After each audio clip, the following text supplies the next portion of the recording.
এই সিলসিলায় বলা হয় যে 1,24,000 নবী রাসূল এসেছেন। সুবহানাল্লাহ। এই 1,24,000 নবী রাসূলের মধ্যে সর্বশ্রেষ্ঠ এবং সর্বশেষ নবী হিসেবে আল্লাহ রাব্বুল আলামিন সাইয়্যিদুল মুরসালিন মুহাম্মদুর রাসূলুল্লাহ সাল্লাল্লাহু আলাইহি ওয়াসাল্লামকে পাঠিয়েছেন। সুবহানাল্লাহ। আর আমরা হচ্ছি সেই নবীর সৌভাগ্যবান উম্মত। সুবহানাল্লাহ। যখন নবীগণ তার উম্মত হওয়ার জন্য আকাঙ্ক্ষা করতেন, আল্লাহ পাক আমাদেরকে না চাইতেই তার উম্মত করেছেন। সুবহানাল্লাহ। আল্লাহ পাক তো আপনাকে জিজ্ঞাসা করেন নাই তোমাকে কোন নবীর উম্মত বানাবো।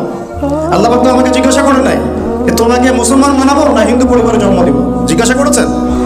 এই শুকরিয়াটা আদায় করে আমরা কিয়ামত পর্যন্ত শেষ করতে পারবো না যে এক, আমরা মুসলিম পরিবার জন্ম নিয়েছি, সেকেন্ড, আমরা মুহাম্মদ সাল্লাল্লাহু আলাইহি ওয়াসাল্লামের উম্মত হয়েছি। দুর্ভাগ্যজনক, উম্মত হওয়ার পরেও আমরা তার সিরাত সম্পর্কে অবগত নই, তার সুন্নাহ আমাদের ভিতরে নাই। ভিতরের মধ্যে থাকলে হয়তো ব্যক্তি জীবনে আছে, ইকোনমিক সেকশনও নাই, পলিটিক্সও তো বাড়াই নাই, শিক্ষা